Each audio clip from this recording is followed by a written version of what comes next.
be learning about raster data analysis and handling dam and elevation data. So, can you all see my screen? Yes, sir. Hello. Yes, sir. Yes, sir. Yes. Visible. Yes, sir. Visible. Your screen is Okay. visible. So that's okay. Okay. Yeah. So first of all, we'll be talking about the raster data model, then some encoding of the raster data. Then we'll be moving to raster analysis. On based on the scale of the analysis, we'll be working on local operation, neighborhood operation, which is also known as local operation, zonal operation, and global operations. Excuse me, Then sir. we'll be Your talking about voice is dam and its getting application. echoed. So your voice Okay. is getting echoed. Okay. Okay. Just wait. Huh? Speaker on है. Yes, your speaker have to put off. Is the problem solved? Like the echo problem? Yes, yes. Now Hello. it is not there. Now echo is not there. Okay. Okay. Yeah. Okay. So then there is a hands-on exercise. So this this part basically is more of a hands-on exercise than the theory part, because already you all have covered a lot of theory since yesterday. So moving forward, what is the raster data model? So basically, raster means the continuous data which represents the ground. Raster will be containing the cell values, which will be which may be of maybe height or some also spectral values or the lens class, whatever it is, but the values will be different. So each pixel will be having a unique value. Unlike the vector data, it cannot be more than one value. So the study area is divided into regular arrays or the discrete grid cells in the uniform shape and size. So if the smallest pixel is a square, then all the images in the pixel will also be the square. So the cell coordinates is the center point of the cell. So if I take an entire cell, it will have only one coordinate, which will be the center of the cell. And there is always a trade-off between the resolution and the raster size, the raster file size. By this, what I mean is, if you want a clear data, you will have to give it a larger size. And if you want a smaller size, then it will be a coarser resolution. So this is how the raster data model looks like. So you can see on the right hand side, there is a pixelated image that is basically the pixels, which is arrayed in the sequential order. So there are various raster encoding techniques. So we'll be learning few of them, which is cell by cell raster encoding, the run length raster encoding, and the quarterly raster encoding. So moving on to the cell by cell. So the raster, it takes a record of each cell values by rows and columns. So it is like a continuous large spreadsheet in which each cell will be having one value. So this method is also referred to as exhaustive enumeration method. Imagine a Excel spreadsheet in which all the cells have the data. So similarly, the cell by cell raster encoding will store the data in the same format. So you can see the example in the row 1, which is the Boolean. 0 means there is no data, 1 means there is a data. In row 2, you can see that there is a pixel directly in the fifth cell. So fifth and sixth cell will be having the value of 1, whereas will be having the value of 0. Now, in the run length raster encoding, the result can be highly compressed image file. So it is good for the compression of the raster image. Here, what happens is the large group of neighboring pixels having the similar values. It may be a discrete data set such as land use, land cover, or the habitat suitability, with will be compressed. Like unlike the previous one, in which all the data was stored, like if there is no data, it was stored as 0. But here, what it will do is only the data will be stored, and the no data will be ignored directly. In the third part, which is run length encoding, okay, sorry. This is one more type of redundant encoding in which multiple attributes are there. The previous one was the Boolean type, which had only 0 and 1, whereas here this is the multiple attribute data. The one we encode this will be like row 1 will be 4x, 2w, 3r, and 1x. 4x means the x pixels are 4, then 2 of the y w pixels, then 3 of r pixel, and 1 of y pixel, and so on. The row 2, 3, row 4. Whereas in the second code, which we can also compress it like x4, w6. So here what we are doing is we are adding up the numbers. Like till 4, there is a x value, then 5 and 6, there will be some different value. But the value which we assign in the cell will be the addition of the previous and the current.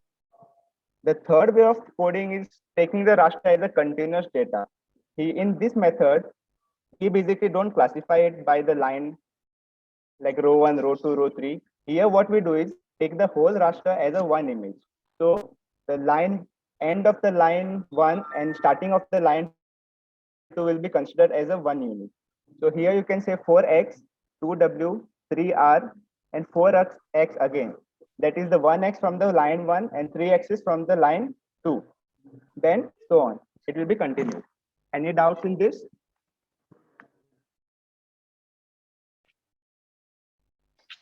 Okay. So run length encoding. The full raster, suppose say there are 256 values, it can be coded into 132 values. So you can see how the image can be compressed and you can store your space using the run length raster encoding. So now the one more type of encoding will be a quadtree. This method, the entire raster will be divided into 4 quadrants, and the 4 quadrants will be further subdivided into further more quadrants. So each quadrant will represent a similar values which will be clubbed together. In this method, the smallest quadrant which cannot be further divided is known as the leaf node. In the example on the screen, we can take the position of the cell 10, the 10 pixel, as in the form of the tree. So in the first cell, there is only 1, so the entire block is coded as 1. In the second part of the quadrant, the entire block is coded as 3. Whereas in the third part, there is subdivisions, which is 7, 10, 31, and 11. So the position of the code can be assigned as 10, as 3 and 2. 3 from the first node and 2 from the second one. This is one more way how we can encode the raster quadtree method in the tree method. So the first pixel, the first node will be of 3. The second will have blue, red, and the subdivisions. The third one will again have the full red, and the last node will again be further subdivided. This is how you can encode the raster data into different formats. And there are many more methods, but we'll be covering only these 3. Now moving up to further raster analysis, it can be done on in various ways. The main analysis can be done on the single layer as well as the multiple layers. You can see in the example that if we add raster 1 and raster 2, output you will get as the added combination of the both the rasters. In the single level raster analysis, mostly we can do is what reclassifying the image or recoding. These are the common ones. Whereas we assign this new class value to a certain range of based on their original one. You can apply some mathematical formula to it, or you can use buffering also. That is a kind of the single layer raster data analysis. Whereas when we take the multiple data sets, we can use the data sets to basically to clip the similar vector, like how we do it in vector. So the raster overlays are relatively very simple compared to the vector counterparts, as they require very much less computational power. The raster should be co-register, that is the specially assigned aligned, and it should cover the identical area having the similar pixels. Otherwise, you will get the flawed output or the output will be like the it will be failed, like the model will give you the error. So basically, for multiple raster analysis, you need to have the specially co-registered images, both of them. And mathematical raster overlays are more common, like the input grids can undergo any user-specific mathematical transformation, indices and that we will be performing. Now, based on the scale of the analysis, the raster can be, the operations can be divided in 4 types, basically: the local, neighborhood, zonal, and global. In local operation, what happens is, yeah. Yeah, I'm sorry to interrupt, but I just wanted to clarify one thing. Yeah. Actually, we have gone till far, but I'm not from geography background. Okay. So please pardon me about this. I have not Hello. understood exactly what is raster analysis and what is its significance. In few sentences, I will not me. Okay. Okay. Raster analysis can. Do you know what is a raster data Yeah. basically? Okay. So we can. So the data itself will not give you the information. You will have to extract the information from the data, right? Okay. So Okay. here Yes. in the Correct. raster analysis, what we do is we perform some mathematical operations or whatever the desired output we need. So we perform it using the software like QGIS, ArcGIS, or any other software. The output which you get is the result. That will be the meaningful information, but you will take it directly the raw data. It won't give you any information except it will give you the reflectance or the DN value of the satellite it will take. So that's what I was telling you, that it can be, while doing analysis, you can take a single layer and then obtain the output, or you can take multiple. It depends on the application. Like for what purpose are you doing the analysis? It will depend totally on that. Okay. Okay. Hello. Yeah. Yeah. As we do the analysis, actually, when you understand this better. Hello. Okay. So, for example, if I want to analyze vegetation data and I want to means reduce the clouds or any pollution, I mean air, this thing, that time I have to go for Analysis, that will be atmospheric corrections basically. Okay. So this that is a part of the pre-processing. Yeah. Okay. Fine. Okay. Yeah. Okay. So when you perform the analysis, say. You're saying something? No, Hello. I'm done, sir. Thank you. Yeah. Okay. So in the same analysis, based on the scale, like there are 4 types of operations. One is local, one is neighborhood, one is zonal, and one is global. Now let's look at this one by one.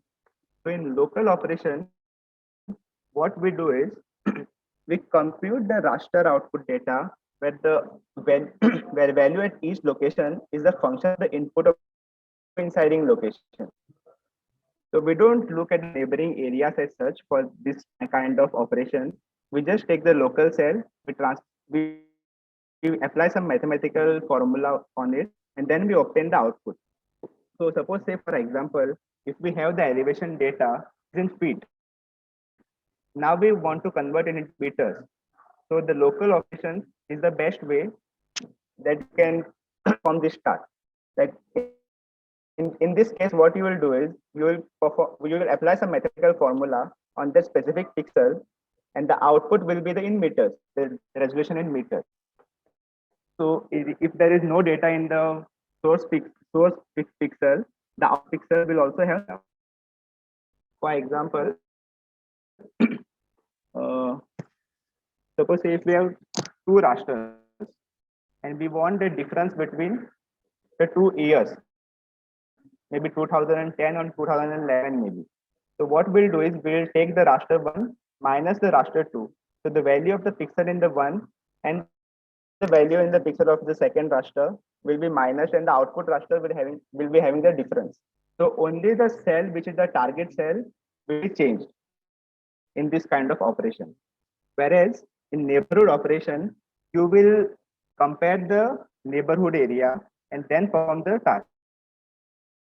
So there is a Tobler's law in the geography which says everything is related to everything, but the nearer things are more related to the distant things. So this neighborhood operation basically follow the same rules. So raster analysis employ moving window, which are known as kernels. So these are normally 3 by 3 or 5 by 5, depending on the speed of influence, how much area you want to consider it while doing the analysis. So based on this, the window will move, like you can see in the example. For the yellow pixel, the area is a rectangle square. This is the 5 by 5 pixel. So when you will move it to the second cell, the window will also move. And the output cell of the, suppose the yellow part will be the average or the whatever mathematical formula you apply on the raster will be related to the entire area. So in this model, if the no data is present in the neighborhood, it will be ignored. And whatever the data will be there in the surrounding neighborhood pixels will be considered and the output will be assigned. So in raster analysis, the new value is placed identical to the location of the output. So in that moving window, the central part will be the Camera on. yeah, 1 second. The next. Hello? Yeah. So if you want to increase your area, like the sphere of influence, then you can increase the kernel by 5 by 5 to 7 by 7. Normally it is 3 by 3 pixels in most of the operations which is carried out. You can see example over here. Suppose that in the right hand side, there is one image and a second image.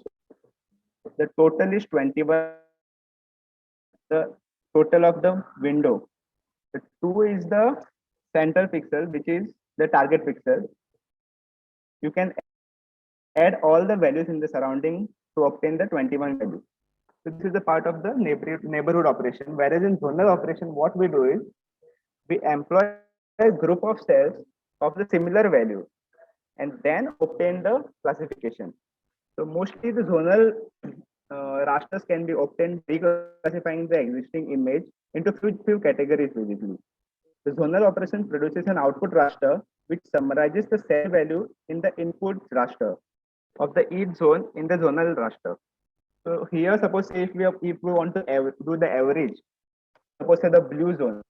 So what it will do is it will add 4, 2, 1, and 5, assign the average to all the pixels of the output.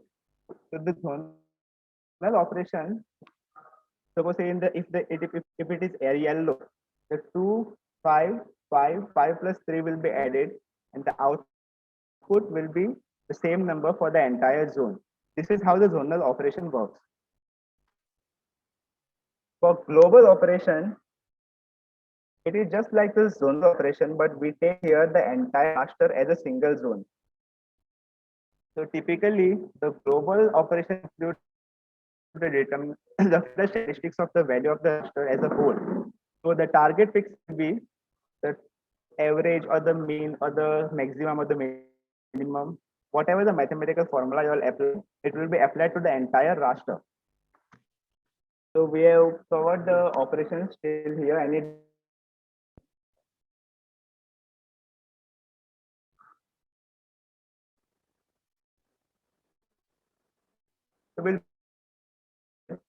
so before working on it, it will be better if you understand the digital elevation models. So it represents the bare ground or the topographic surface of the earth without trees or buildings or any human-made features. So it is like the relief feature or the terrain of the ground. So dams can be created by using ground surveys or the digitizing of the topographic maps or remote sensing techniques. There are two similar terms such as DSM and DTM.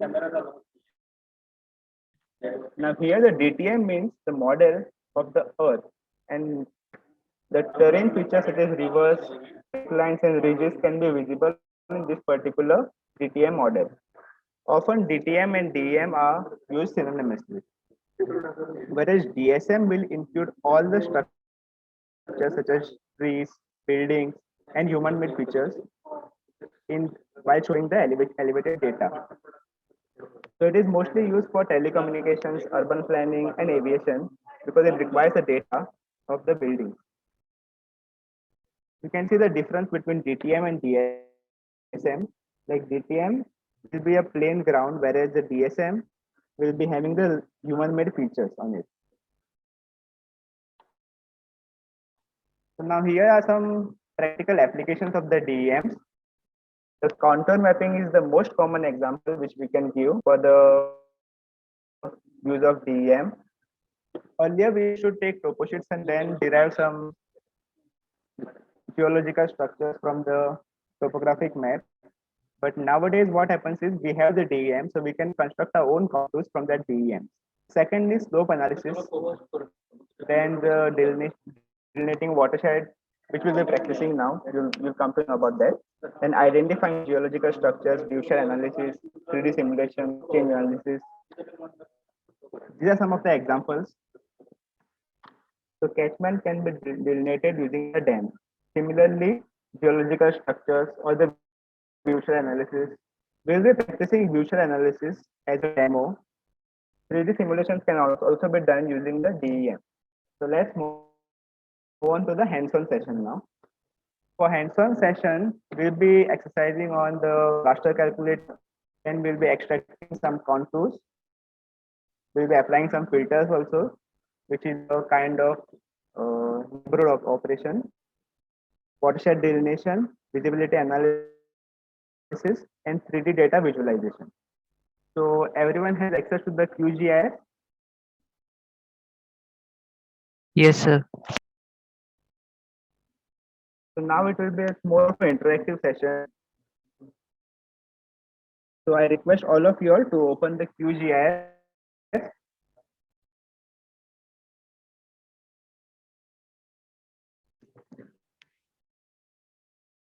And keep the downloaded data ready.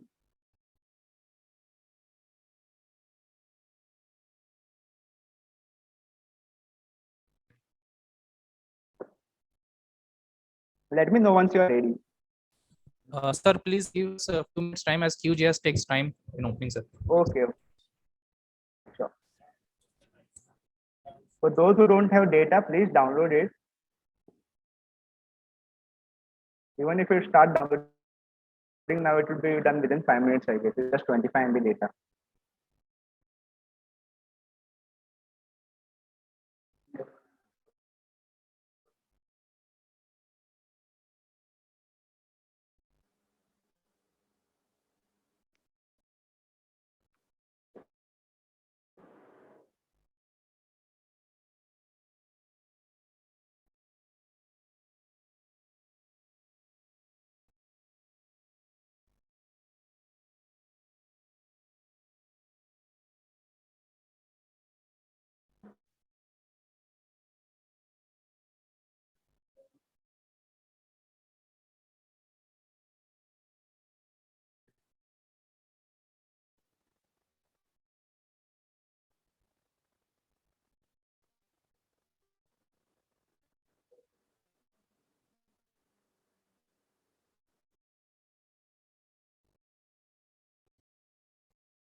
Sir, ready, sir. Okay. I hope all of you all are ready. So yesterday there was one session of introduction in which you all have learned the basic structure of the QGIS. So now let's add our data. So for adding your data, the data layer, then you can navigate to the appropriate folder. So in my case, I need a raster data. I'll just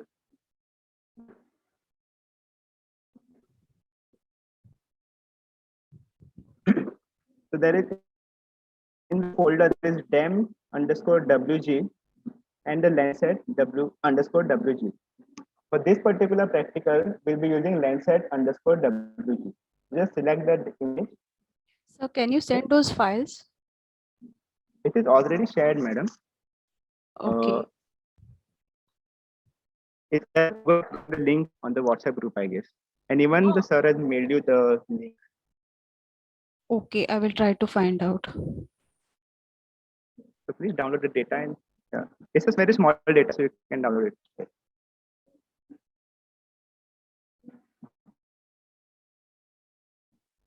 Okay. So I'll continue. Landsat underscore wg.img. Since it's the image file, the extension is .img. So Open it. please repeat this. Sir, please repeat this. Okay, I'll close How to open this file? Please repeat. it. Okay. This is how your okay, wait. This is the QGIS interface, right? You open up the new project, Yeah. then go to add data, open data sources manager, or you can simply press Ctrl and L. This window will appear, right? Can you all see the window of the new adding the data?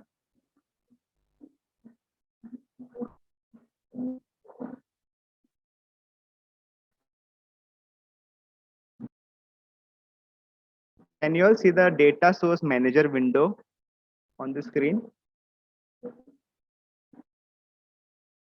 Yes, sir.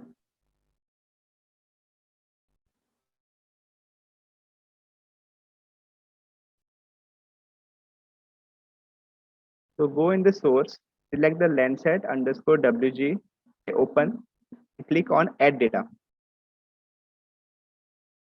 Your data will be automatically added. Say close.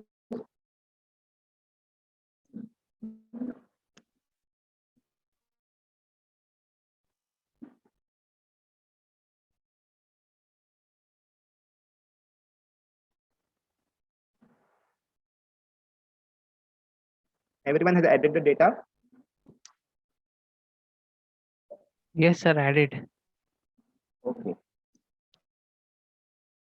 So this is Landsat data of the Western Ghats basically. So in last lecture, you all had learned about the Sir, hello, Yeah. sir. Yeah. Sir, can you show one more time which file should we open? Landsat underscore wg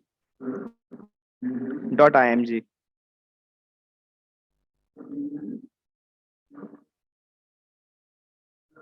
You have the data folder, right? Yes, sir. I have that, but I am not finding the correct one. It is showing something wrong. Actually, I sir, we found have it. the data folder, but it's not giving us option to download, sir. No, As sir, in like actually, you all have to. the data It's in the zip file, so you have to extract it. extract. Yeah. Yeah, but there is option of open with zip First, you have extractor to in the Google. extract it. Okay. Otherwise, you can download the zip file and then use like 7-zip or something to extract the data. Sir, can you tell me the file type? I mean the XML document or something. No, So, .img you have to add. yes, sir, actually .img. Or you can There are simply many. go into the file extensions. Okay. You can simply go to the file extension and say add as image in img. You will get only 2 images That's on your screen. yes, okay. These two files, right, sir? Yeah. 23 MB Okay, one. okay, sir. Okay, okay. Thank you, sir. Just add the Landsat wg. since I've already added, I won't be adding it again. Yeah, done, sir. Okay. Now, in last lecture, you had learned about the false color composite and all. So to view the data in the false color composite, just right click on the data set, go to properties. In the band rendering option, you have the red band, green band, and the blue band. So in the red band, will be visualizing band 4. In the green band, we'll be visualizing band 3, and in the blue band, we'll be visualizing the band 2, which is the standard false color composite. This image contains 4 bands. First one is blue, second one is green, third one is red, and fourth one is NIR. They apply. You can visualize your data in the false color composite.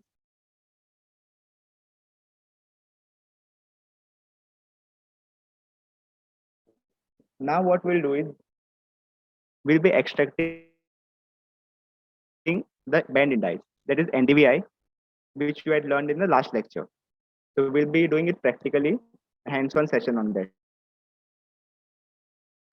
So for that, you have to go to raster calculator. To go to raster, select raster calculator.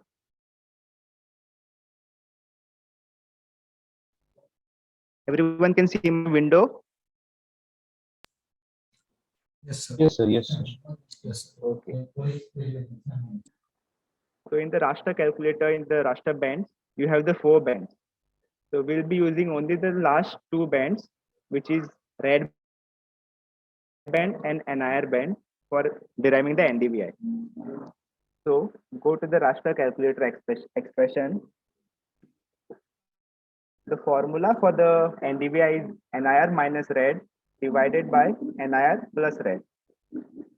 So we'll be applying the same formula, NIR minus red divided by NIR plus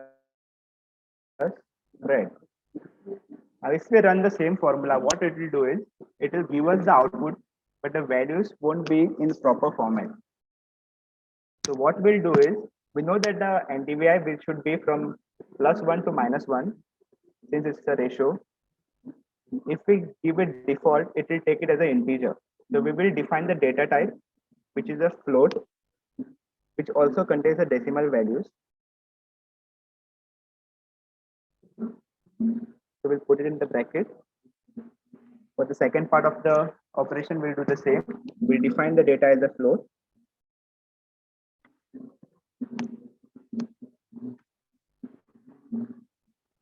Into the bracket. Sir, This is please our repeat output. this.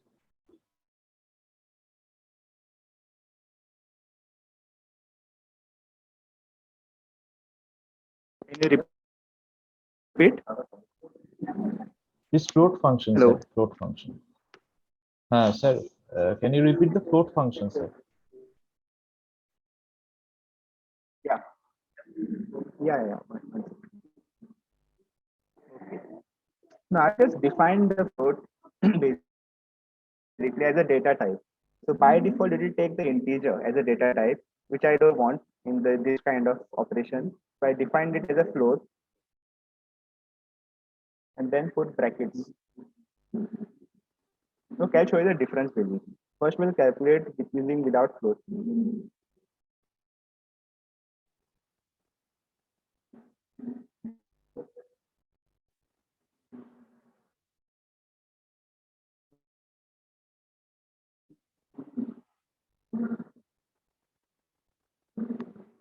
Let's say I save it as NDVI.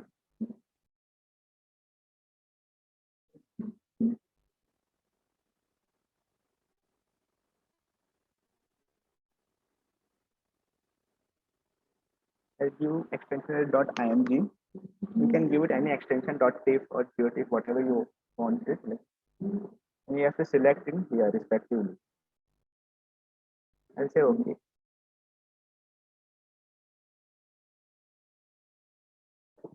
You can see the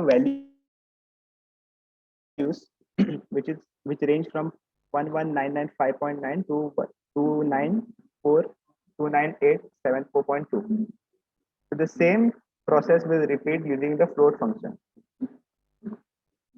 So we'll declare float as a data type. Open the bracket. Include a formula. NIR minus red divided by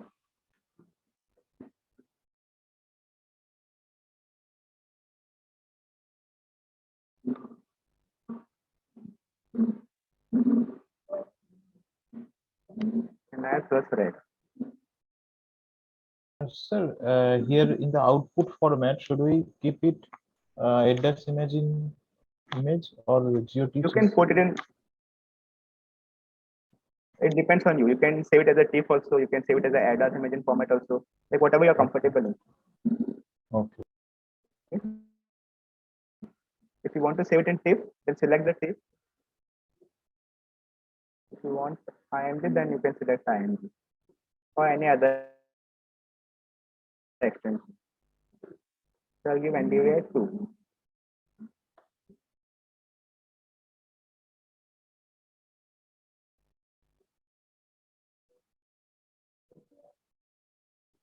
You can see the difference now in the values.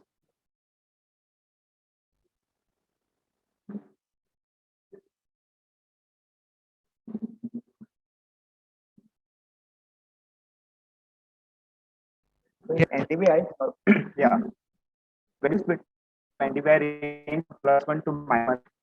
Values where the plus will indicate the vegetation, and values in the minus will be mostly the water bodies or the non part.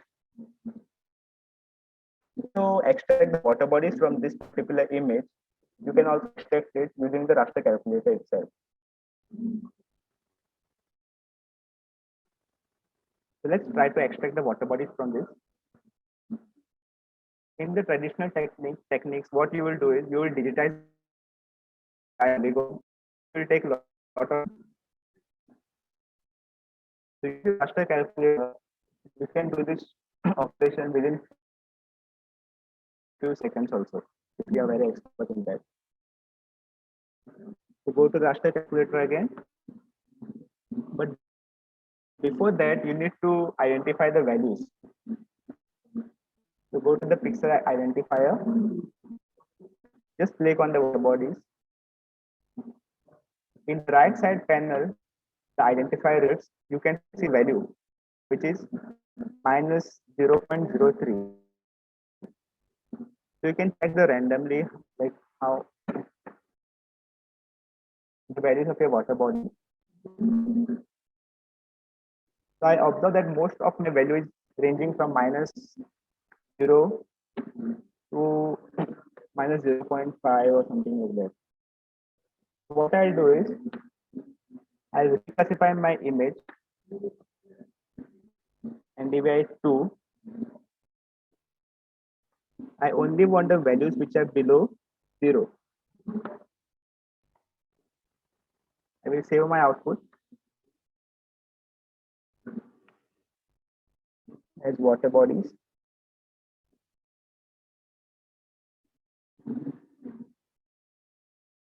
Sir, sorry for disturbing, but in calculating NDVI, my expression was coming invalid, although I had put it right. Okay, what I had put like? I put float near infrared minus red divide by float near infrared plus red. Okay, have you put the bracket?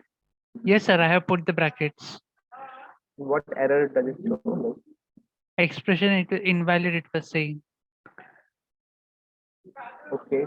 Okay, I'll can you try share your again screen, then. right? Yeah, just try it again. Just I try will it try again. again. Yeah. Yes. Okay. Sir, I think float will not work. Why? I've tried it also. If you remove the float, the expression works fine. Okay. Okay, for it may be some version compatibility issues. So at least in my case, it is working with the float. It should work actually because we can define the data type that we want. Okay, I was using 3.10. Okay.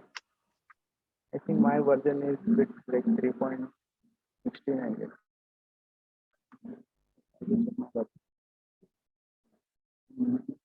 Yes, sir, it worked. I removed float and now it is showing proper.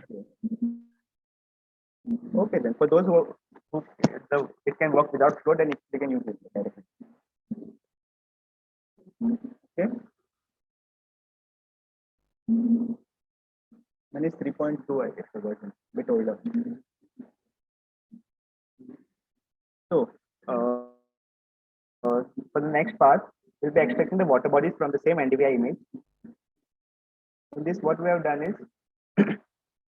we want all the values which are negative. So, I have taken the NDVI and I have asked the raster calculator expression to give me the values which are below the 0. That means all the negative values. I'll say okay. Now you can see 0 means there is it is not the water bodies, and 1 means there is a water body. Now let's go to symbology. In render type, go to piloted unique values.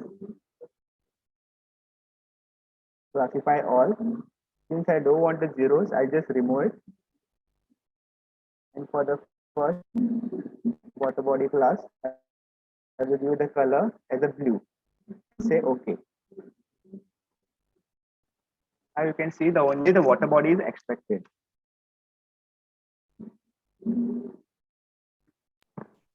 Please repeat this process. I mean, giving the color, separating it.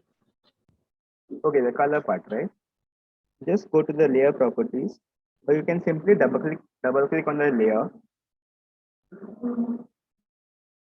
Go to the symbology. Yours will be the single band gray by default, I guess. You'll have to change it to the paletted or unique value. Once you change the options such as classify, you have to just click the classify button, and all the values from the image will be appearing in the list. Now, since we don't want the 0 or visualize, so what we can do is we can either fill it a blank or we can remove the class. In my case, I will remove the class, so I can visualize only the blue, which is the class 1. Then I change the color. Just click on the color, double click on it, and select the blue color. You can change the color combinations from here, the right hand side. You can give any color of your choice.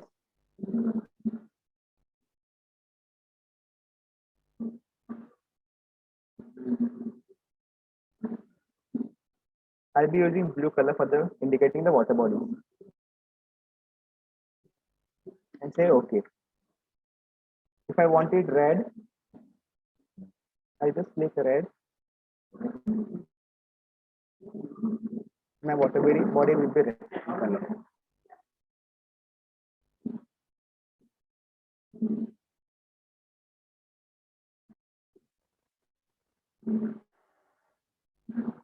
Now try to extract the water bodies.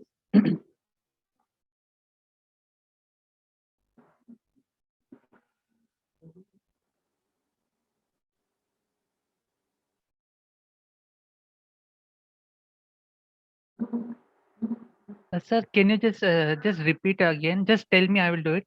What you did for calculating NDVI greater than 1, that formula Okay, you for put. NDVI. That I've done. Then the next step, which you have assigned the land and I think water. NDVI 2. Okay, so for extracting the water bodies, No, sir, the one step before that. one step before that. Your NDVI 2 Firstly, I layer. add my raw data into the NDVI. Yes. Yeah, NDVI 2 layer. Okay. I've applied a simple formula for deriving that NDVI 2 layer, which is the red band, NIR band minus the red band divided by NIR plus thread band. No, sir, that It's is, a simple yes, that I've done. formula. Then the next step. Okay, for next step, what I've done is I've taken the NDVI. Since in NDVI, mostly the negative values are of the water bodies. Yes, For extracting the water bodies, what I've done is opened my raster calculator yes, and given a simple action. So I said the values below 0 will be classified as 1, and all the values of the 0 will be classified as 0. okay, So for that, you need to apply the simple expression. You can see my screen. yes, yes, sir. So I simply said that NDVI below 0, Okay, and I've saved the output and I've run the model. okay, okay, If you want all the vegetation, then you can extract the values above 0. yes, Understand the basic concept about this thing, so you can do it using any values. Not only 0 is not important over here. You should be able to extract it using any values. Suppose say if you want the values above 5, above 0.5, or above 0.4, the formula will be same, only there will be minor changes. Now you taken less than 0, you can put it above 4.2 or above 0.2.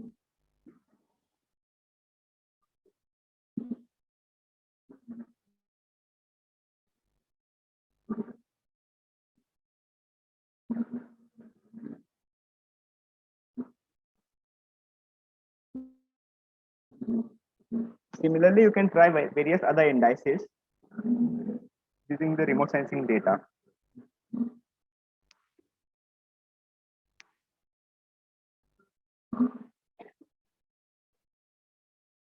So I'll give you all some 5-10 minutes to practice.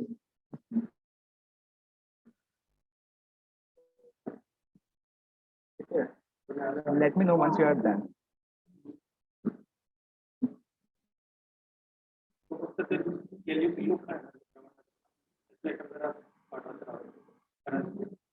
Once you have completed both the steps, you can put just a message in the chat box that you are done. okay, sir. Then we can move forward.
Sir, done, sir.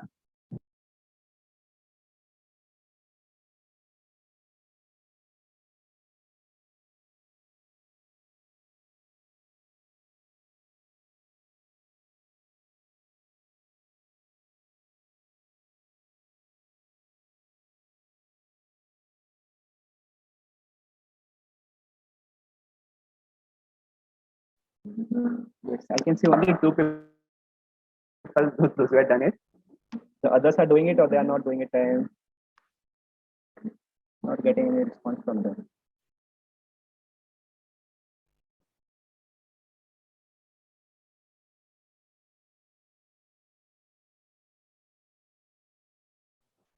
Hello, sir.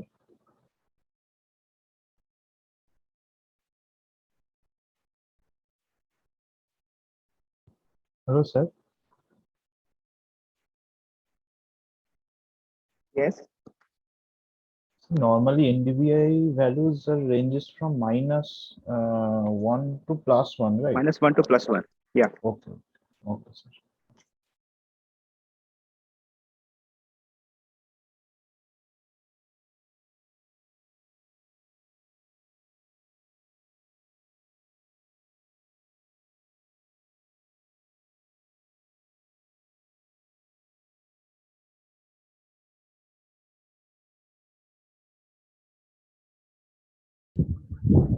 Hello, sir. Yes.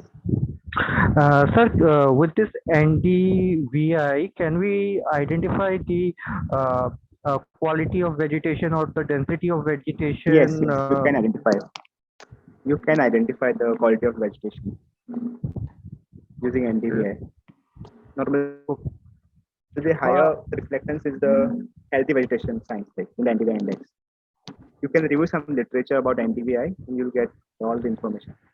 And with NDWI, we can also identify the quality of water, means how much the water is clear and or what is the depth of water body or something kind of. NDWI basically will give you the surface water. Okay. I don't know about the depth because depth you'll need some different data set. NDWI will give you the surface water, like how NDVI will give you the vegetation. In the similar way, the NDWI will give you the the water on the surface of the earth. Okay, sir. Thank you. Okay. Let's move further. If you want to convert it into the polygon, you can also do the same using the raster conversion tool. Go to for that. Go to raster conversion and raster to vector. So we can give the water body as the input, which we have extracted. Leave the rest blank. And you can save the output to a permanent or a temporary file. In my won't store it. If you want, you can just store it a file, specific file. You can select a lot of extensions. Normally, it's a shapefile for the vector data, but if you want the formats, you can save it in the other formats also. Let's say water body.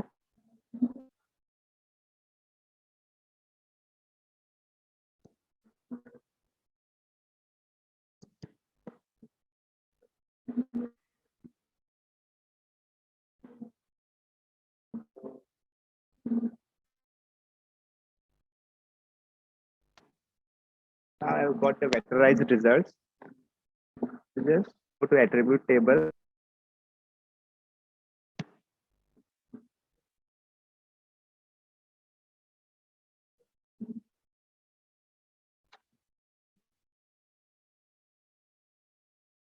Go to symbology and it will classify.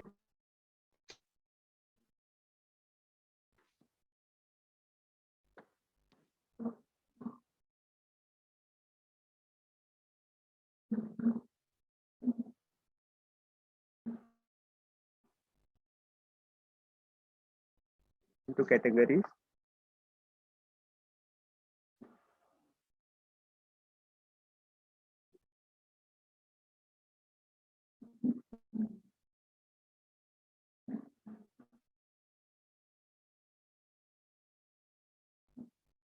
For 0, I'll put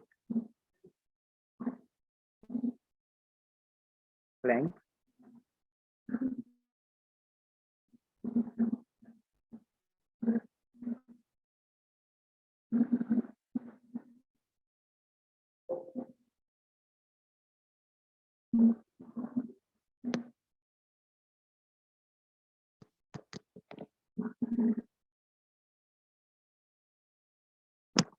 If you want to eliminate the 0 polygons, you can just delete those from the shapefile. So the simple conversion from raster to vector.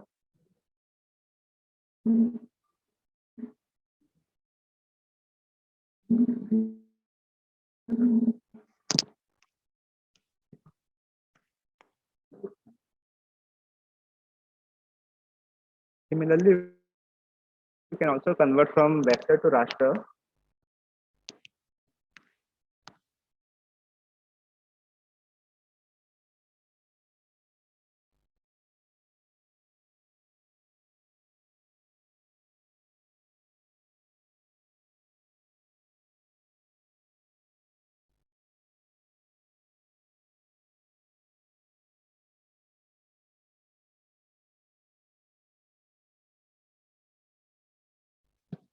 Okay, everyone is ready.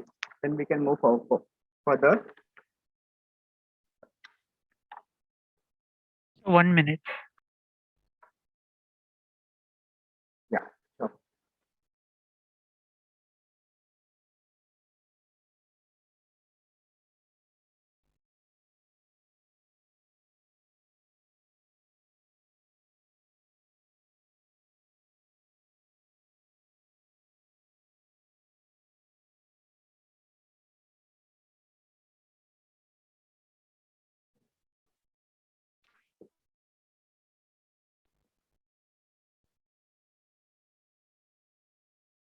Let me know once you are done.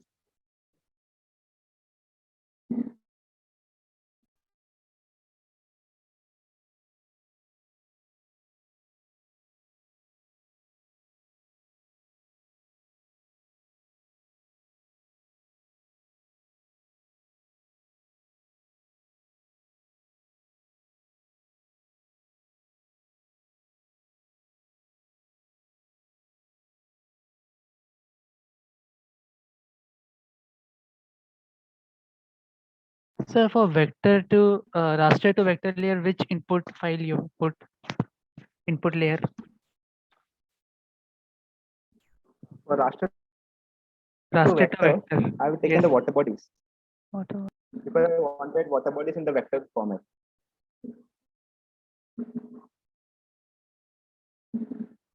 If you take the NDVI value and convert it into vector file, you will get lot of small noisy like output with different values.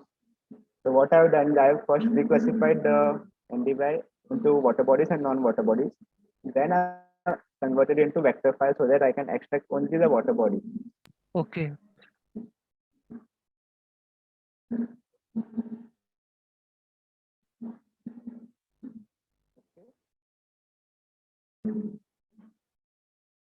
That is the message. If the formula is correct, basically, if the float doesn't work, then you can just remove it and try.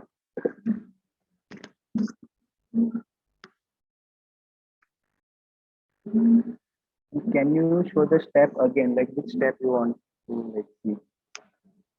For conversion, you can just go to raster, conversions, raster to vector. If you want to convert from vector to raster, just see the next step, the next column. There are a lot of functions which you can perform using raster. You can just explore the UGI after this workshop, basically.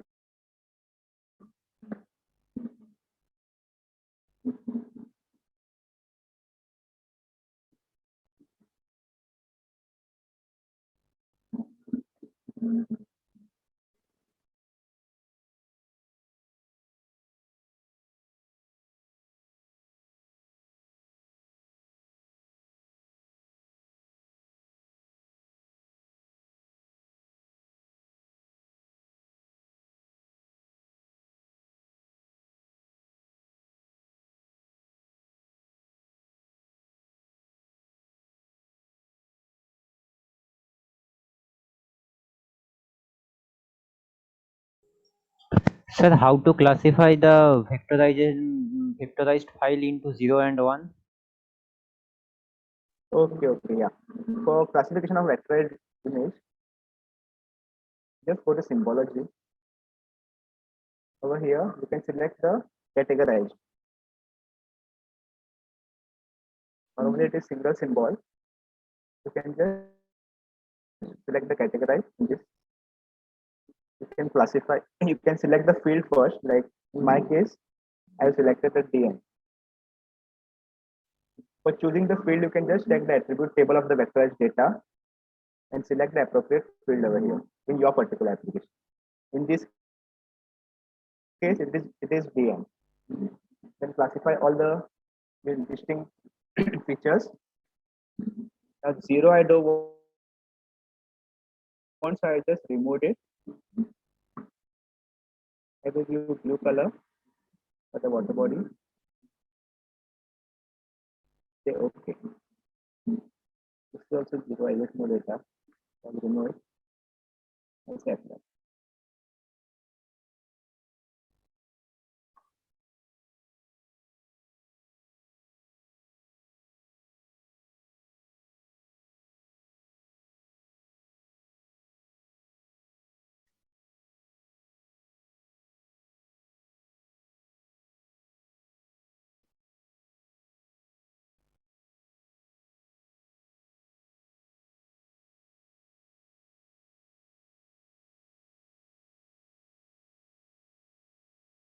If you all want to visualize some base maps, even that you can do, like open state maps and all.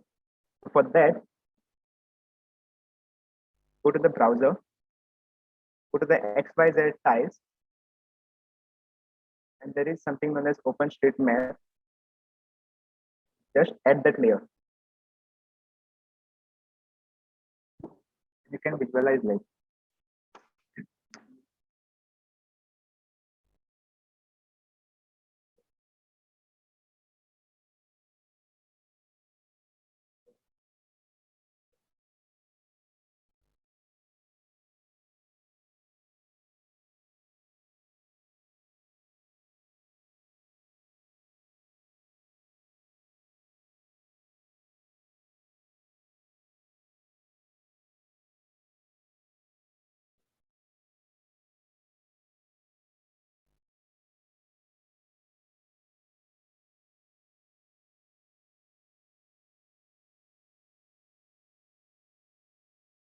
You can remove it anytime. Just right click on the layer and say remove layer.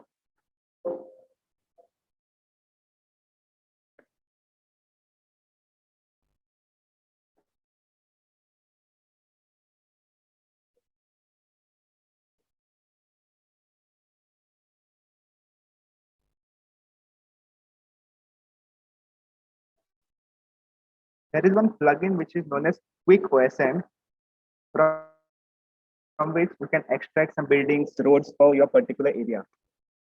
Sir, one doubt regarding vectorized your layer. Sir, how did you remove all the other color except blue? Okay. Actually, I have just symbolized it. Like, go to symbology. Yes, I have also done symbology. Then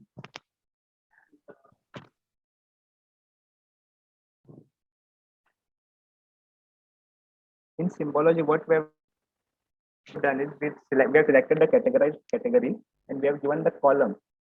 Now the column is basically attribute table. Attribute table. Yes. There's only one column, so we have selected. In case of multiple columns, we have to select the appropriate column which we want to classify. Yes. So in my case, I have only one column, so I've selected that column in the symbology. Okay. So now I'll say classify all the layers basically. So it will give me 0 and 1. So 0, since I don't want, I can either keep it blank, that is I can give the blank color to it. I will reduce the opacity to 0. This is one way you can eliminate the class. This is one, I know it as a water, so I will give it blue color.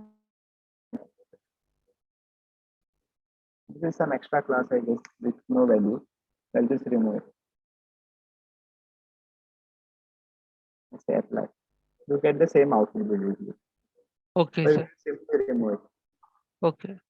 Suppose if you don't want the 0 class at all, then what you have to do is you have to just delete those features from the editing option of that particular shapefile.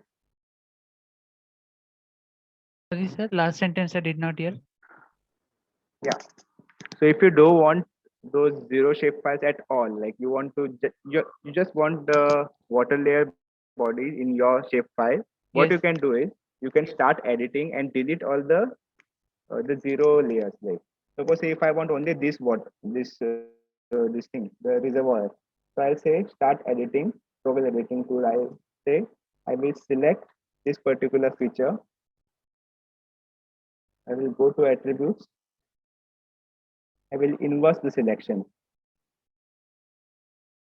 And I will delete all the features. Okay. Save edits. And I'll stop edit. So only the reservoir is visible now.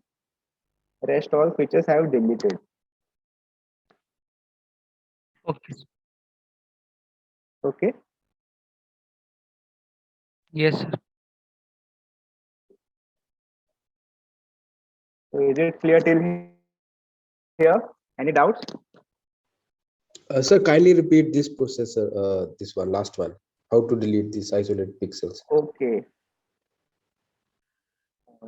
Just go to the attribute table. You have to start editing. Right now I've deleted already the feature, so it won't be showing over here. So what I did is I just selected this particular reservoir which I wanted to keep using the selection tool. Then I opened my attribute table. So what I did was I inverted the selection. That is Control plus R, which is a shortcut, or you can simply press this button. And once I've inverted the selection, all the other features will be selected except for the one which I had selected. And then I press delete button. Right now it is not enabled because there are no features which are selected. I will say delete. And I save the edits and I stop. All the features will be gone like from your shapefile. And you won't be getting it back. It's like you are deleting it permanently.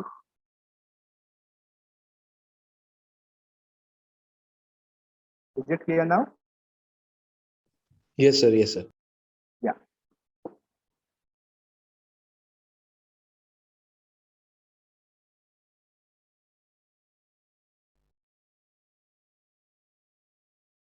If you want a better visualization, you can just add some OSM page maps.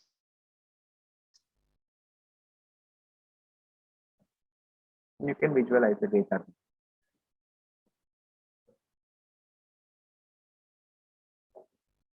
If you have had to digitize the entire layer, it would have taken a lot of time. Like this is within few minutes, you are getting the water bodies.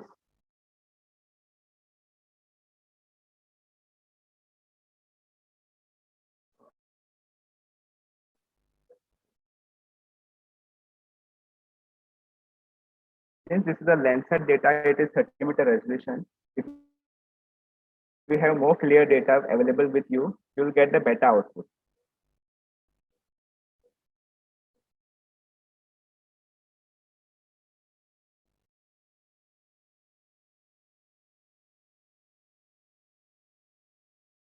Now what we'll do is we'll perform a small exercise of watershed delineation.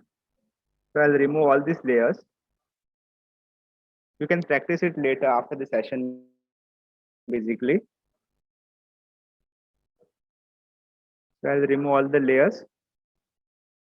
Or if you want, you can start a fresh document. So for this particular exercise, you'll be needing the depth of the particular area. So go to the data which I've given you all. Import the depth.img. Say add. Now this is the digital elevation model of your particular area.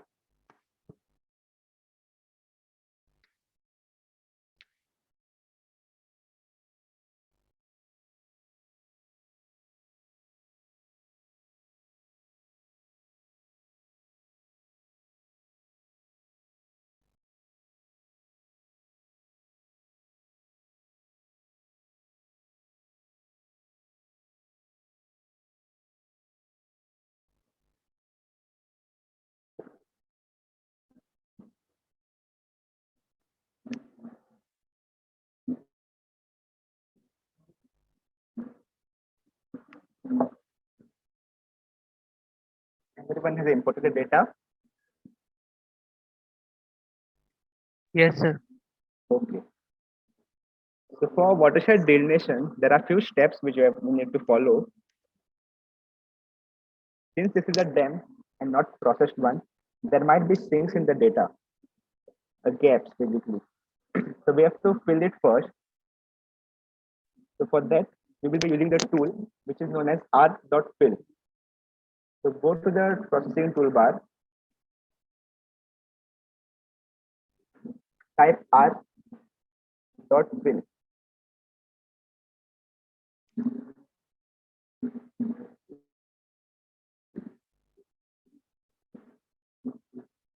The dialog box is visible of the r.fill.dir. Yes, sir. Okay. So what we have to do is just give the input as the elevation data.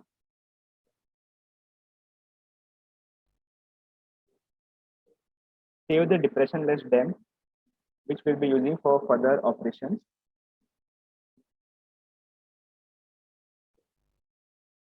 I'll name it as fill_dem.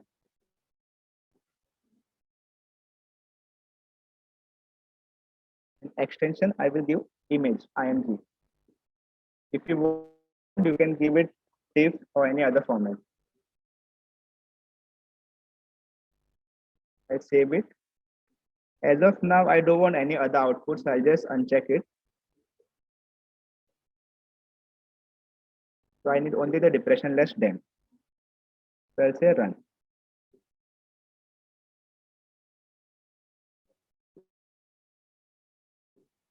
Why we do this is to eliminate all the depressions in the dam. Like there might be errors in the data or the terrain. There will be some gaps. So what it will do is in the further analysis, like flow accumulation, flow direction, it will give us some minute errors. Like all the surrounding areas will drain in that particular cell. So to eliminate that, we use fill operation. You can see the difference.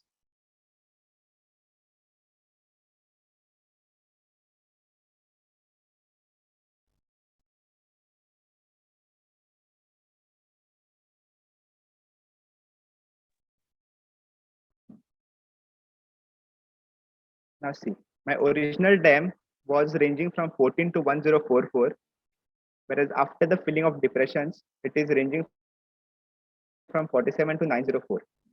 So it will eliminate the highest and the lowest.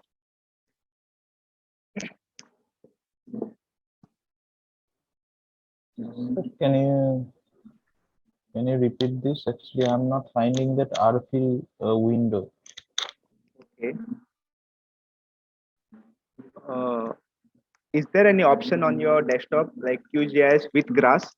Just type it and see in your search bar.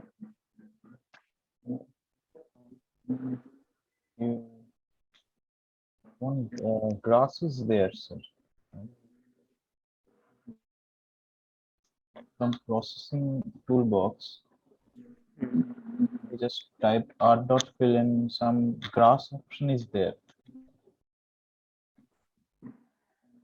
So do I need to click on that? r.fill.dir. Yes, sir. I'm clicking on that, but it is Basically, showing in, error. in the Error latest versions, executing. you get it as a tool. Okay, so I think it is not there in my system. In bit earlier versions, there is a QGIS and the QGIS with the grass. Like There are two separate options when you open the software.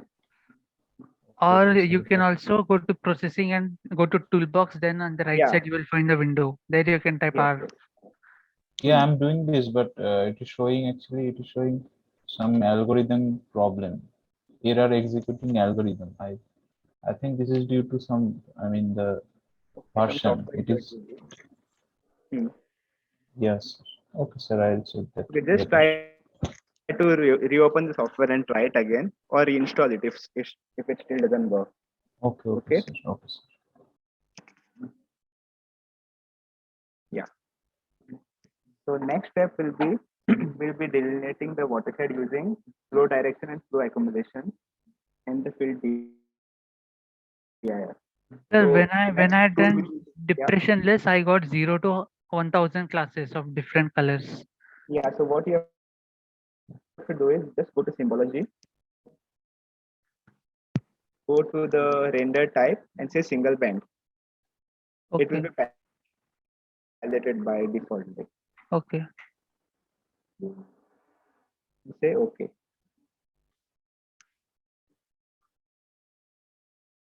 Got it? Trying, sir. Okay.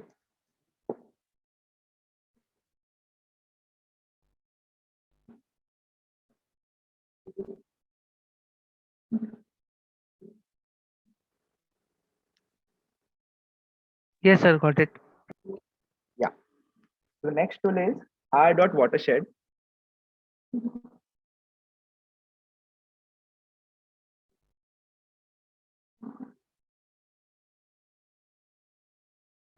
Okay. So in this, we'll input our depression dash dam, which we had calculated just few moments before. Then scroll down. Set the minimum size of exterior watershed basin.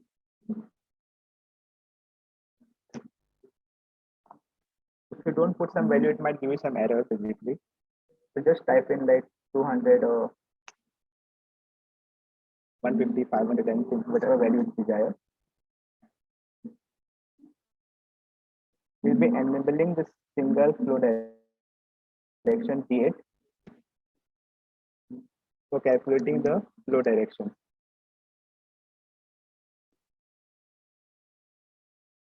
And scroll down. Number of cells that drain through each cell. This is the flow accumulation raster that we'll be getting. So we'll save it to the file and name it as flow accumulation.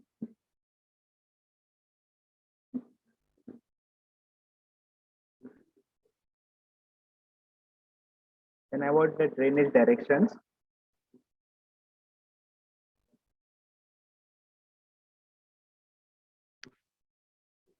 So I'll say flow direction.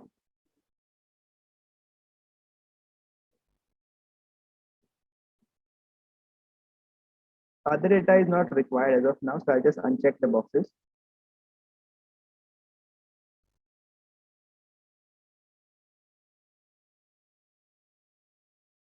So what we'll be doing is we'll be calculating the flow accumulation raster and flow direction raster using this particular tool. And say run.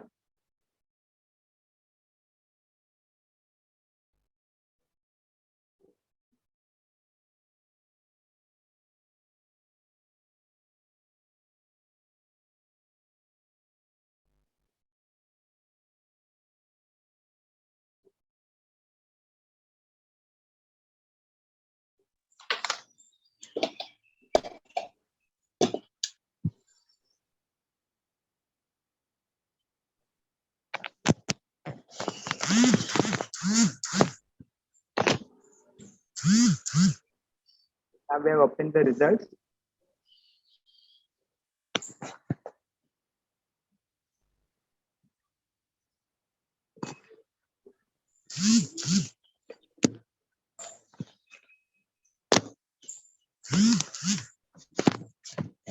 So this is basically the flow accumulation raster which we are visualizing right now. You can see the streams, the major ones.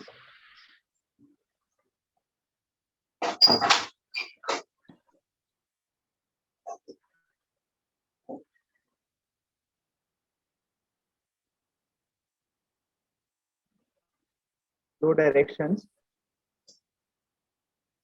are the direction in which there is a flow. So by default in QGIS, it is numbered from 1 to 8. The negative values will indicate the what the runoff leaving the boundaries of the certain geographic region, whereas the 0 will indicate that the cell is in depression area.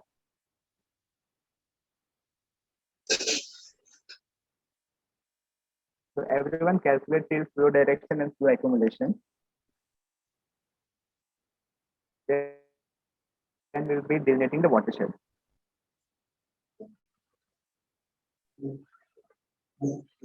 Or should I delineate the watershed first and then you'll be practicing it?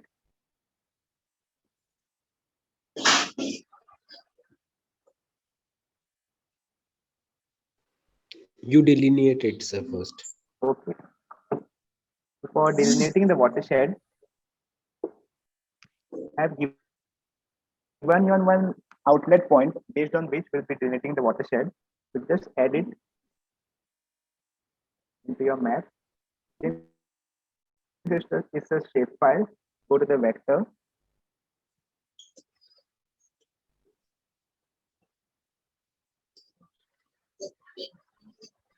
Take the outlet dot shape SHP. If you're not getting it, just go to the shapefile over here.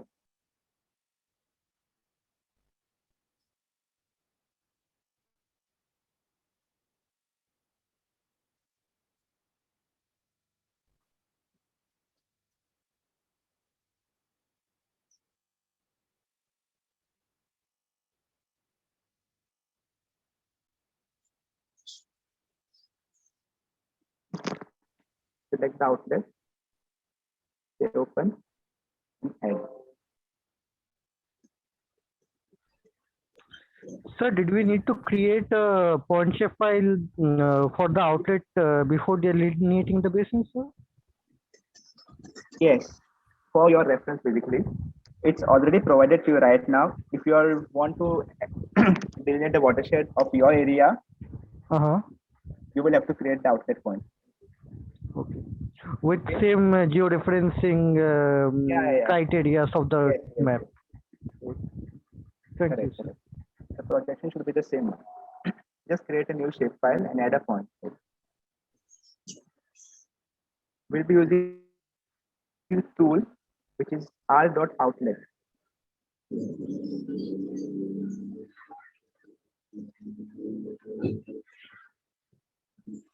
For delineating the catchment.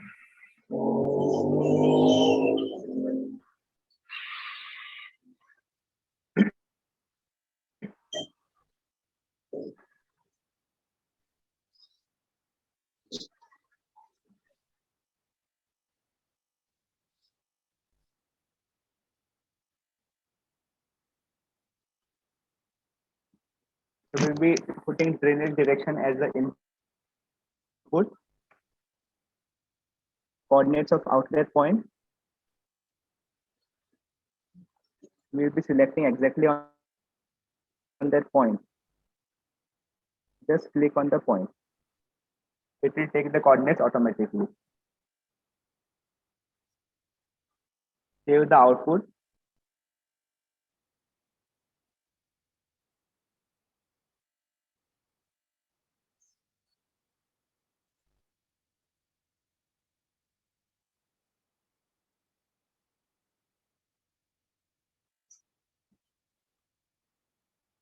I will run.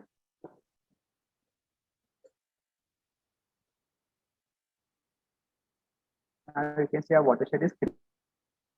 This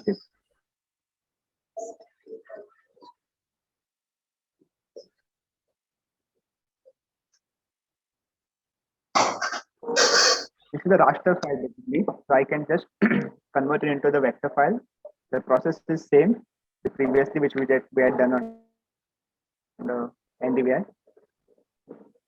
We can just go to raster, convert it to raster to polygon.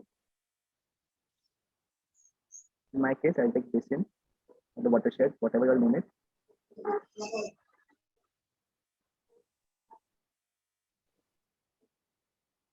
Let's save it as a shapefile.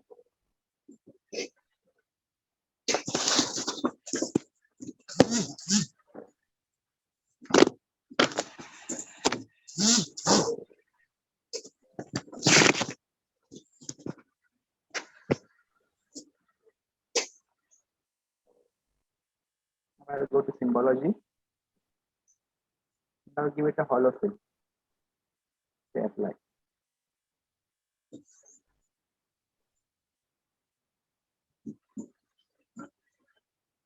You can see that we have got a watershed based on the outlet that we have selected. If you change your outlet, you will get some different watershed.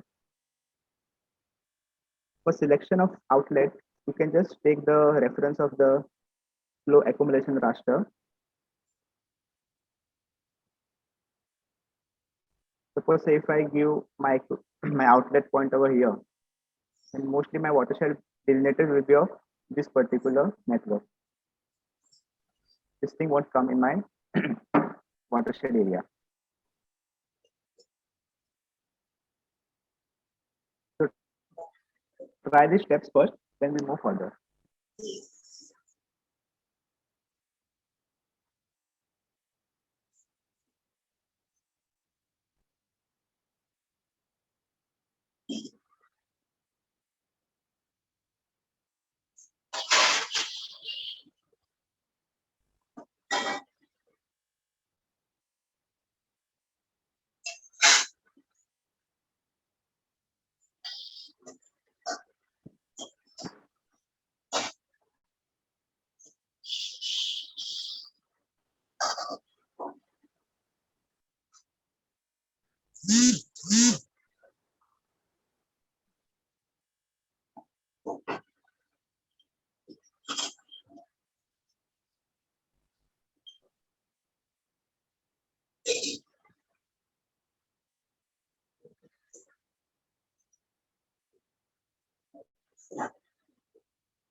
Is it done?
Okay, so most of you all have done it. So let's move on to the next exercise. In our next exercise, we'll be delineating the contours from the DEM, which is the elevation data.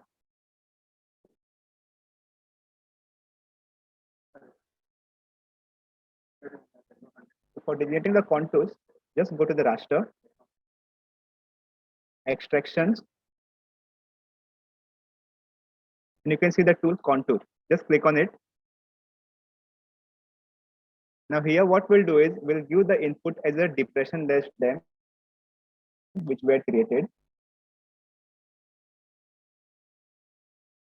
The counter interval will be in meters. So if you want to put 10, 20, 30, this is the difference between the two contours. I'll be giving 50 in this case. If you all want, you all can give it 20 or 10, but it will require more processing time.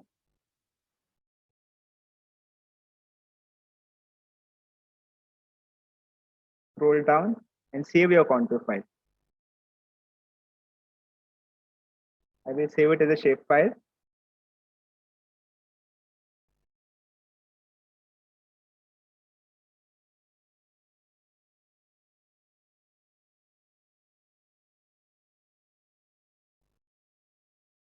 That's a run.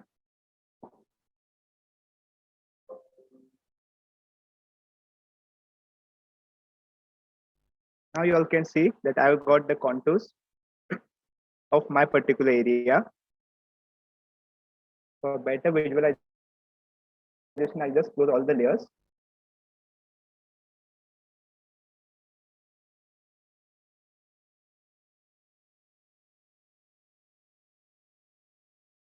And change the color to the brown.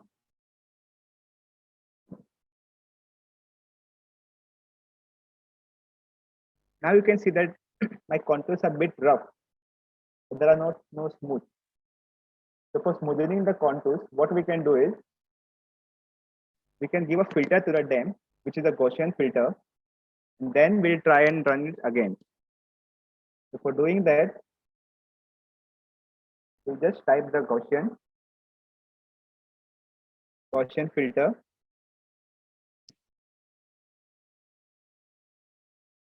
For grid, we select the depressionless dam. Search mode will keep it as a circle. Search radius will keep it default. If you want to increase the radius, you can.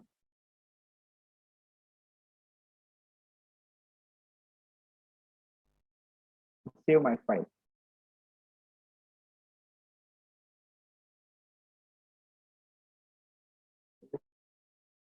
Save DEM underscore filtered.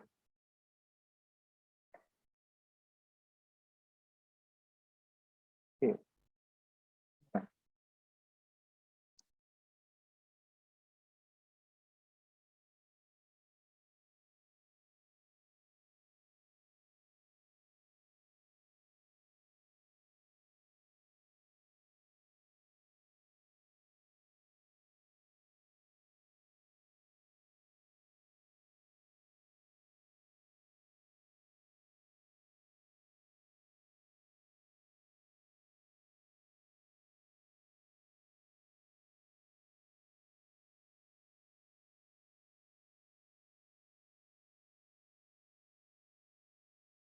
Okay, I've got some errors, so I'll just try it again.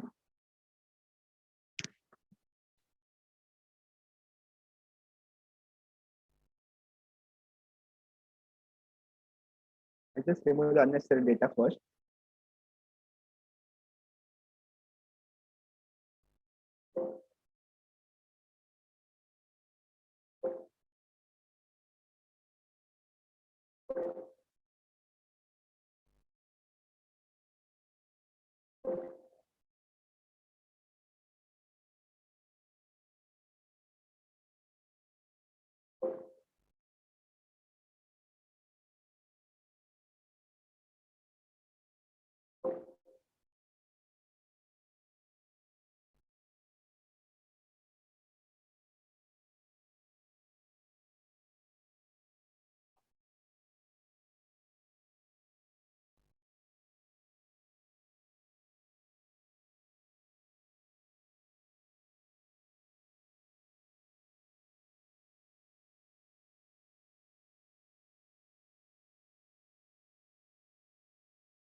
Search ready for this.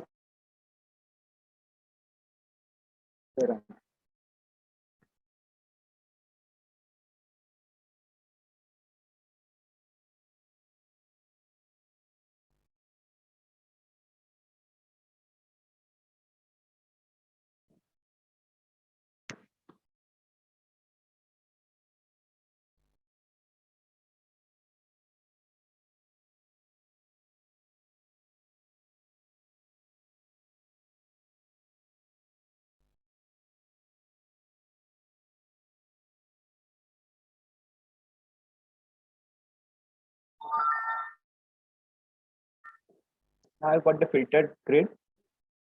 I'll again go to raster, extraction, contour. Spacing I will keep it same.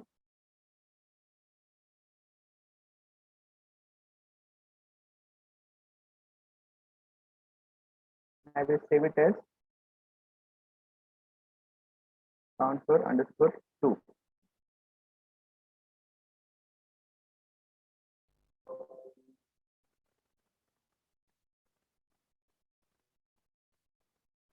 Now you can see it is a bit smoothened. I will just add my previous data.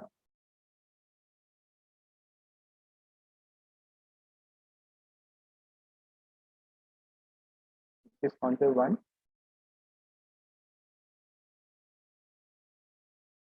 I'll change the symbology. For previous one, I'll keep it as red.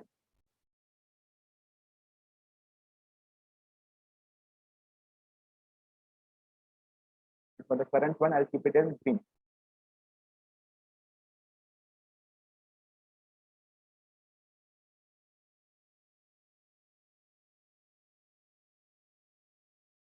Now you can see the difference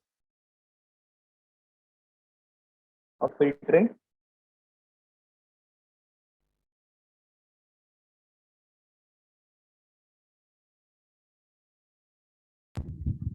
Sir, can we extract a contour of a specific value from it then?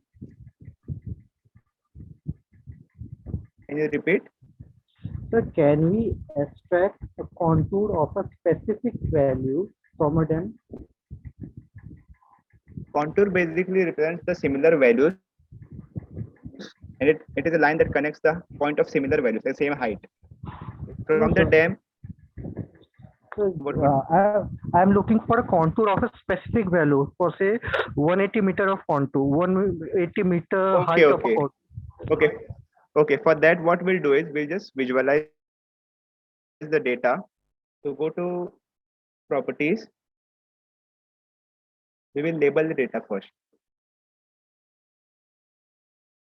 as a single label. Field, I will select elevation. Text, I'll make it 12. Color, I'll keep it black. I'll say okay. Now you can visualize the data much better. You can extract a specific contour if you want. Suppose say if you want only the 250 contours, you can select and export it into separate shapefile. Or for your analysis, you can just visualize the data. Okay. So Okay. what basically was the function of Gaussian filter? What? Gaussian filter, sir. What was the objective of using Gaussian filter? Just smoothing the image basically. See, the earlier without Gaussian filter, you can see I got a bit rough lines. But suppose if I want to smoothen lines, I will use just a filter for smoothing the image basically to make my data more presentable.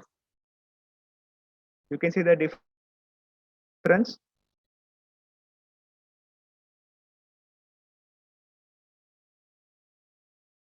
For performing any analysis, I won't use the Gaussian filter, but for exporting my map, I will definitely use it.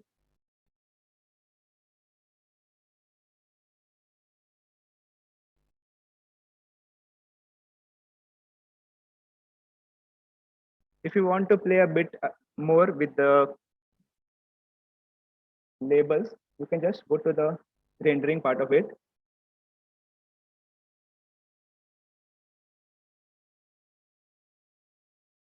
Now, when I zoom out, you can see the values which will overlap the other contours. So what we'll do is we'll just hide it. So we'll give it a particular scale. Go to the labels, rendering, and scale dependency. So we will give it minimum as maybe 1:15,000.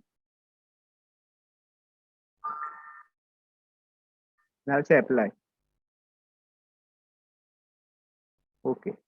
Now what this will do is I won't be seeing any labels at this scale.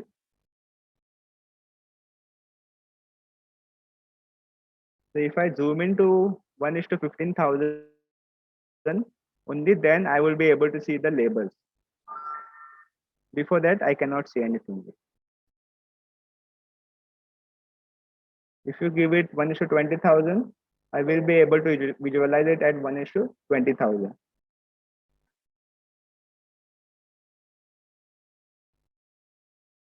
What the difference? Now I cannot visualize,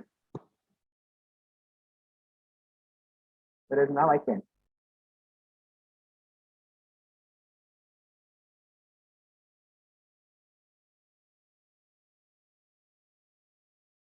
Just try it once.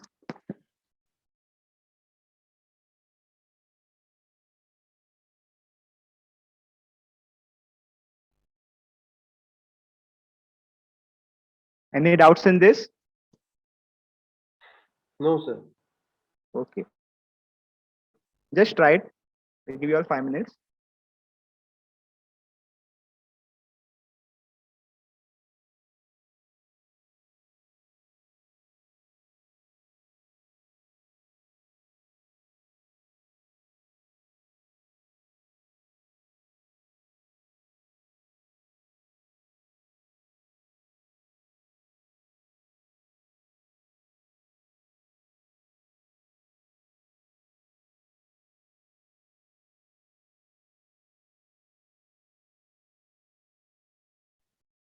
Hello, dear participants. It's already getting 2 o'clock, and Shubham sir want to share something like a view shared analysis. So he need 5 minutes. Will it be okay for you? Will it be okay if it takes 5 minutes more? Yes, sir. Yes, sir. Yes, sir.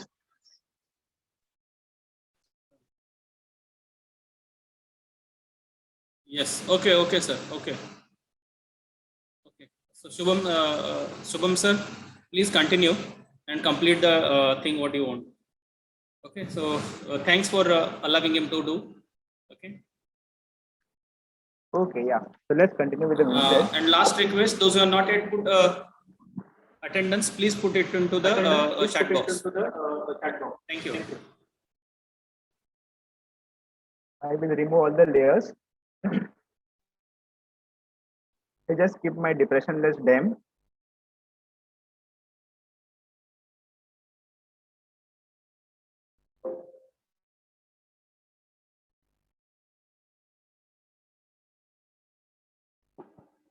For viewshed analysis, we will require the plugin which is known as visibility analysis. So go to plugins, manage and install plugins.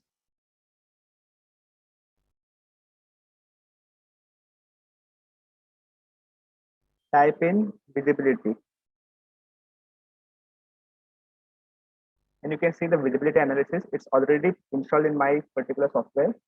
If it's not in your software, you can just install it. If it is already installed, but you cannot see it, you can just tick mark and say close.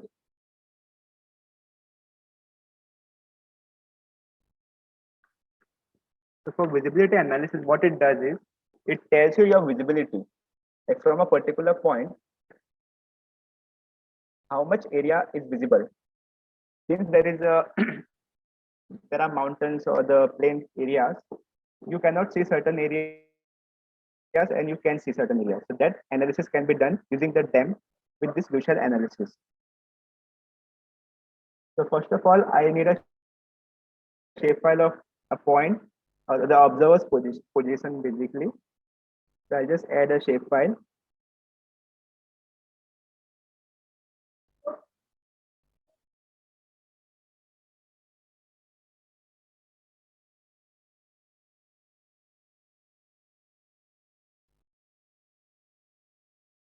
Suppose say I have two towers, one of 20 meter, one of 10 meter. And I want to see how much area is visible from that particular tower up to certain distance that we need to specify. So what we'll do is go to visibility analysis in the processing toolbar. First of all, we will create a viewpoint. So click on the tool, create viewpoints. Select the tower or the shapefile of the points which is desired. Give a depressionless dam. Then observer's ID, I will keep it as ID.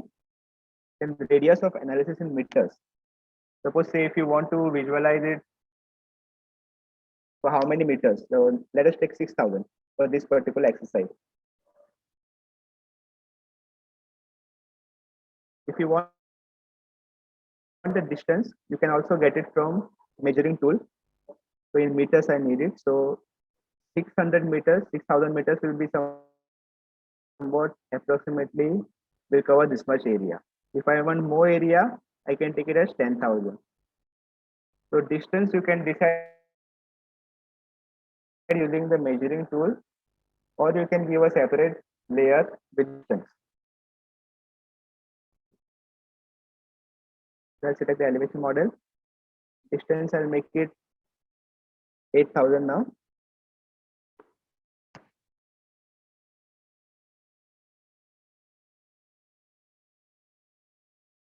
If you have the field with the value of the distance,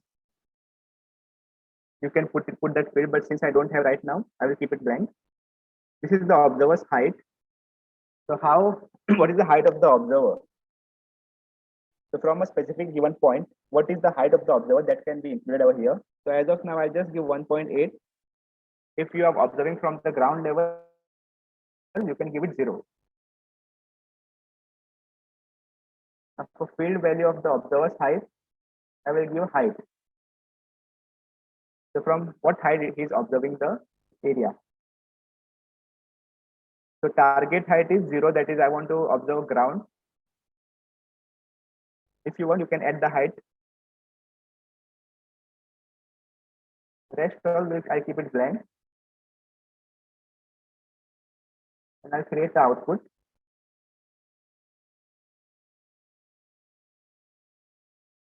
Say viewpoint.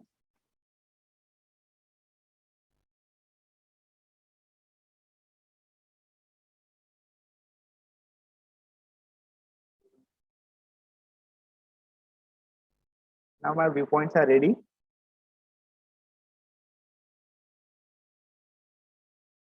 You can see I've created 2 viewpoints using the tool. One of 20 meters height and one is 10 meters height. And the radius is 8,000 meters for both of the points. Now let's go to the analysis part. Go to visibility analysis, and we go to view shed. I need a binary view shed which will say that whether the area is visible or not visible.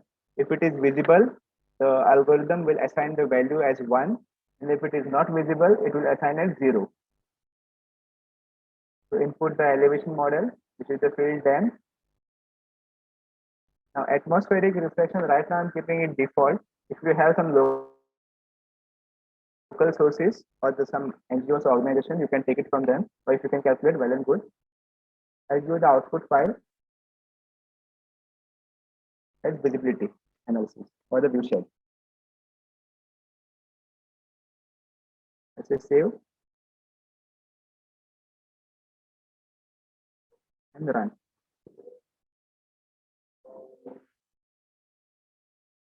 Now you can see, first I'll symbolize the output, so for the better visual quality.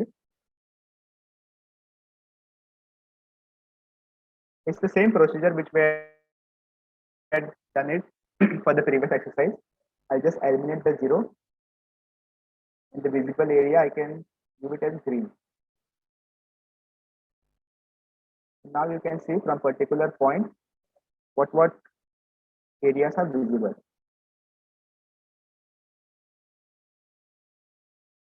The point is the observer's position.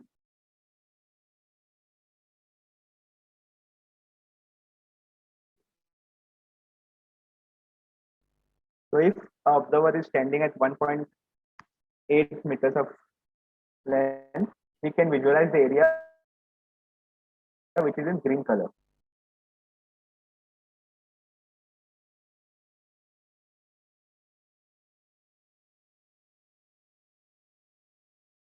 So any doubts in this? You all can practice it now.